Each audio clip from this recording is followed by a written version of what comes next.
Hello everyone, I am Nikhil Jain from Electronics and Communication Department of Arya College of Engineering and IT. Today we are going to learn about 8086 microprocessor, which is covered in 4th semester of Electronics and Communication Department according to syllabus of Rajasthan Technical University Kota. First of all, we will discuss about features of 8086 microprocessor. As we have already learned 8085 microprocessor, it is 8-bit microprocessor. As compared to that, 8086 is a 16-bit microprocessor which has 20-bit address bus and 16-bit data bus.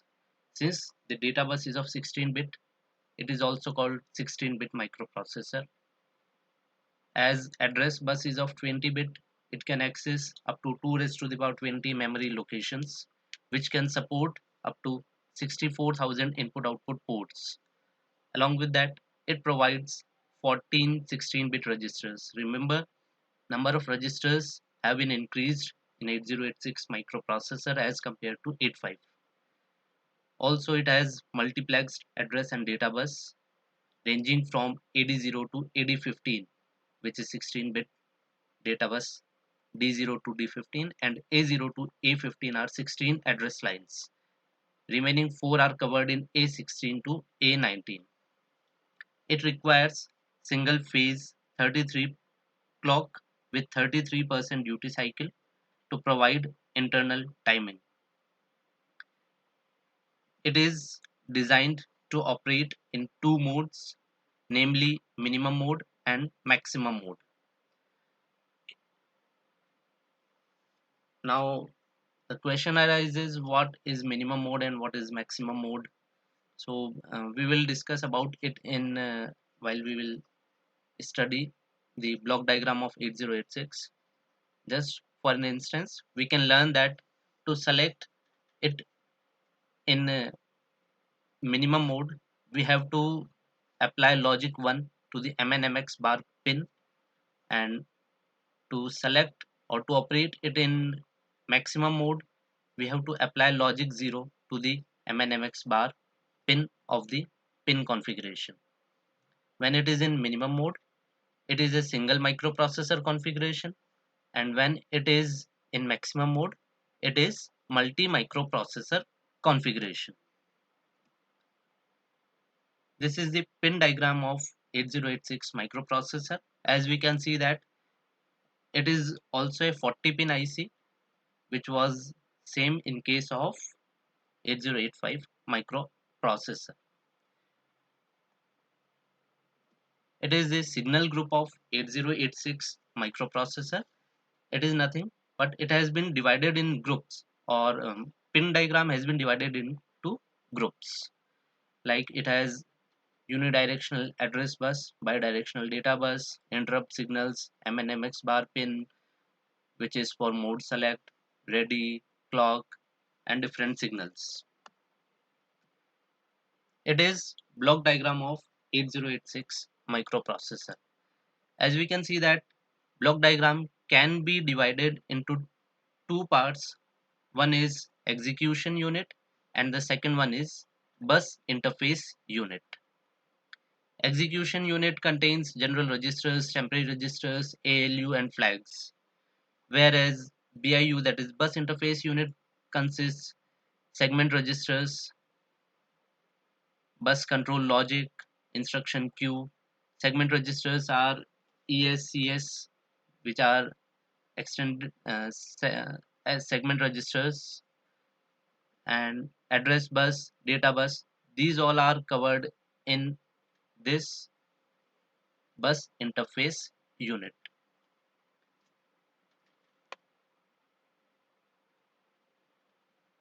These are further discussed in detail.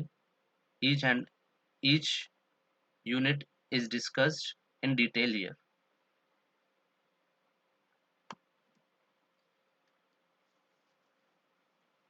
As already told, that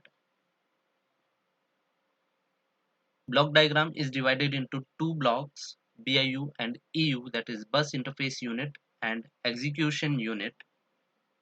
So first we will learn about BIU.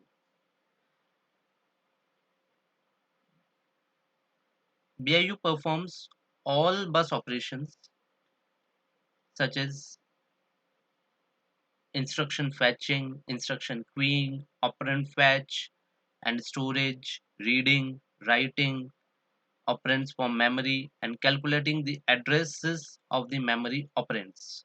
The instruction bytes are transferred to the instruction queue.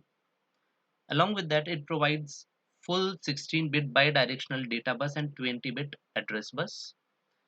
And BIU is responsible for performing all the external bus operations.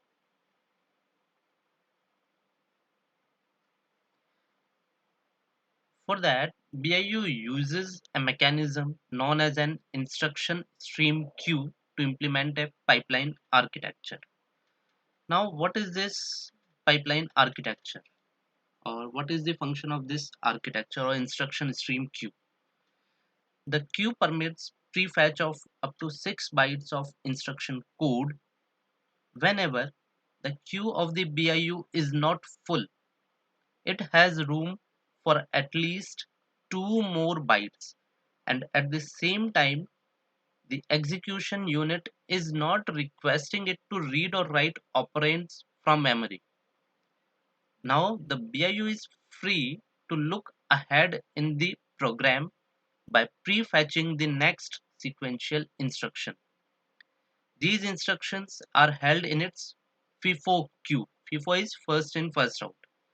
With its 16-bit data bus, the BIU fetches 2 instruction bytes in a single memory cycle. After a byte is loaded at the input end of the queue, it automatically shifts up through the FIFO to the empty locations nearest the output. Now the execution unit accesses the queue from the output end. It reads one instruction byte after the other from the output of the queue. If the queue is full and the EU is not requesting access to operand in the memory, these intervals of no bus activity which may occur between bus cycles are known as ideal state. If the BIU is already in the process of fetching an instruction, when the EU, that is execution unit, requests it to read or write operands from memory or input output, the BIU first completes the instruction fetch bus cycle before initiating the operand read or write cycle. Now BIU also contains a dedicated adder which is used to generate the 20-bit physical address, that is the output on the address bus. This address is formed by adding an appended 16-bit segment address and a 16-bit offset address. For example, the physical address of the next instruction to be fetched is formed by combining the current contents of the code segment register, which is CS, and the current contents of the instruction pointer IP register. BIU is also responsible for generating bus control signals such as those for memory read or write and IO read or write cycle. Now, execution unit. The execution unit is responsible for decoding and executing all instructions. The EU extracts instructions from the top of the queue in the BIU, decodes them, generates operands if necessary, passes them to the BIU, and requests it to perform the read or write bus cycles to memory or IO and performs the operation specified by the instruction on the operands. During the execution of the instruction, the EU tests the status and control flags and updates them based on the results of the execution of the instruction. If the queue is empty, the EU waits for the next instruction byte to be fetched and shifted to top of the queue. When the EU executes a branch or jump instruction, it transfers control to a location corresponding to another set of sequential instructions. Whenever this happens, the BIU automatically resets the queue and then begins to fetch instruction from this new location to refill the queue. This is all about BIU and EU. Next topic is of signal description of 8086. Now, 8086 signals can be categorized in three groups. As we have already discussed about minimum and maximum mode, so these signals regarding that minimum and maximum mode can be categorized in these three groups. And what are these three groups? The first group is a common group in which signals having common functions in minimum as well as maximum mode. Means first group covers those signals which are common for both the mode, minimum mode as well as maximum mode. Second group is the group of those signals which have spatial functions for minimum mode only, and the third group is the group of those signals which have spatial functions for maximum mode. In the next class, we will discuss about these modes. Thank you.